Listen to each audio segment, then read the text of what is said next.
পাকের জিকির করেন, কোরআন তেলাওয়াত করে,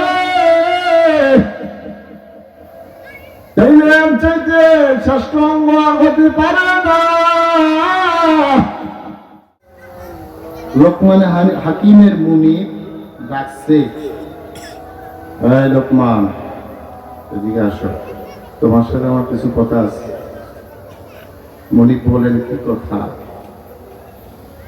লোকমান দিকে বললেন, একটু বলেন কি কথা। ওই যে আমার এখানে বকরিগুলো আছে, একটা বকরি নিয়ে এসেছে। নিয়ে আসার পরে ওইটার জবে করো, জবে করছে। জবে করার পরে এই বকরিটার ভিতরে, এটার ভিতরে যে শ্রেষ্ঠ অঙ্গগুলা নিয়ে আসে। তো নিয়ে আসছে ওই যে জিহ্বা যে আমরা কথা বলি না, জিহ্বাটা নিয়ে আসছে, কলিজাটা নিয়ে আসছে। নেন মনে, এটা শ্রেষ্ঠ অঙ্গ, এটা নেন। ওই তাই নাকি? বলে হ্যাঁ। বলে আর একটা বকরি জবেহ করো। লোকমান এবার আর একটা বকরি জবেহ করলে, বলে এই বকরির মধ্যে সবচেয়ে নিকৃষ্ট যে অঙ্গ, এই অঙ্গগুলা তুমি নিয়ে আসো। প্রথম বললেন, যাও যাও, বকরির মধ্যে শ্রেষ্ঠ অঙ্গ নিয়ে আসো। এরপর আবার বললেন, যাও, বকরিটা জবে করে সবচেয়ে নিকৃষ্ট অঙ্গটা নিয়ে আসো। লোকমান হাকিম আবার আরেকটা জবে করলেন। ঠিক এই মুহূর্তে আবার কলিজাটার জিহ্বাটা নিয়ে আসলেন। লোকমান, তখন তোমাকে বকরি জবেহ করতে বললাম, বকরি জবেহ করার পরে তুমি একটা শ্রেষ্ঠ অঙ্গ আনতে বললাম, তুমি শ্রেষ্ঠ অঙ্গ আনলা, জিহ্বা আর কলিজা।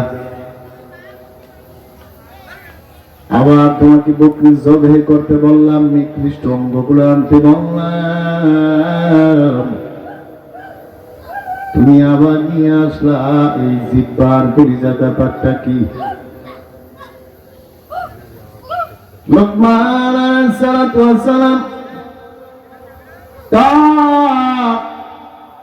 মনিবকে দেখি বললেন, ও মনিব, জিহ্বার কলব যদি শ্রেষ্ঠ অঙ্গ হয়, তাইলে এর চাইতে শ্রেষ্ঠ অঙ্গ আর হতে পারে না। জিহ্বার কলব যদি সবচাইতে নিকৃষ্ট অঙ্গ হয়, তাহলে এর চাইতে নিকৃষ্ট অঙ্গ আর হতে পারে না। বুঝেন নাই মনে হয়? জিহ্বা আর হৃদয়, কলিজা, এটা যদি শ্রেষ্ঠ হয়, তাহলে এটার মতো দামি অঙ্গ আর হতে পারে। আবার এইটাই যদি সবচেয়ে নিকৃষ্ট হয়, এটার মতো খারাপ অঙ্গ হতে পারে। তার মানে কি? লোকমান হাকিমের মুনি বুঝা বলাইছে, জিহ্বা হলো শ্রেষ্ঠ অঙ্গ। জিহ্বা দিয়ে যদি আল্লাহ পাকের জিকির করেন, কোরআন তেলাওয়াত করেন, তাইলে এর চাইতে শ্রেষ্ঠ অঙ্গ হতে পারে? কথা কয় না, হতে পারে? জিহ্বা দিয়ে যদি আল্লাহ পাকের জিকির করেন, কোরআন তেলাওয়াত করে, তাইলে এর চাইতে শ্রেষ্ঠ অঙ্গ আর হতে পারে না।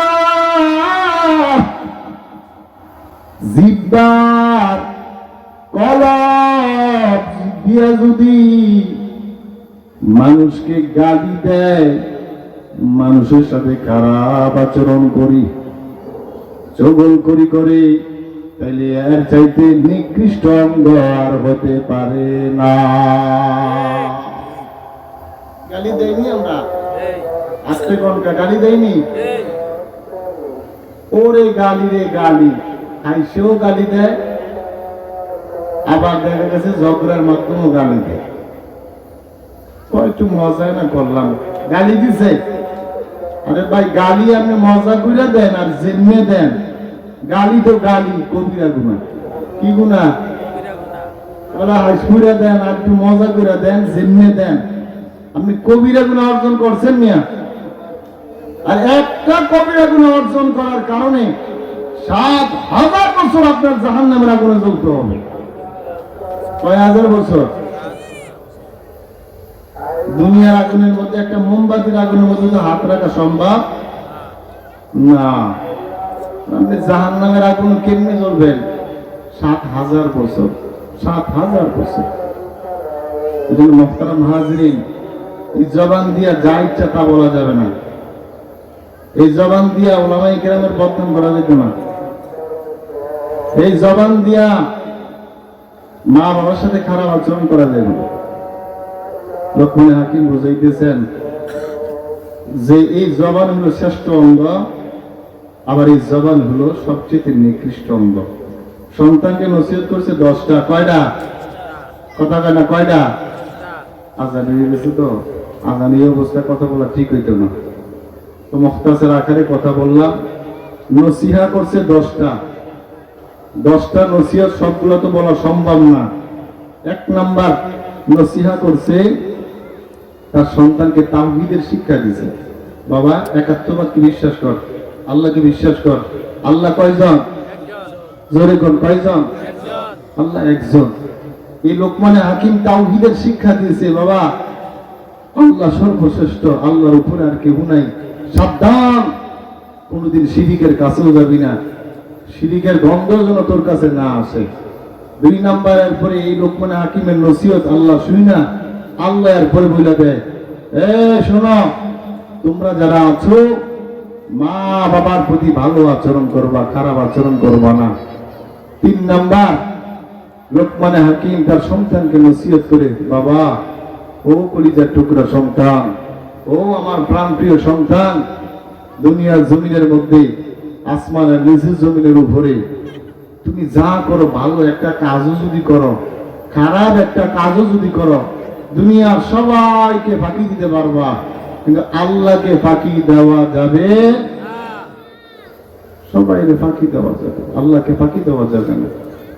3টা নসিহতের কথা বললাম। 1 নাম্বার শিরিকের কাছেও যাওয়া যাবে না। আমরা যা কিছু চাইতে হয় কার কাছে চাইব? কার কাছে? 2 নাম্বার মা বাবার সাথে ভালো আচরণ করা।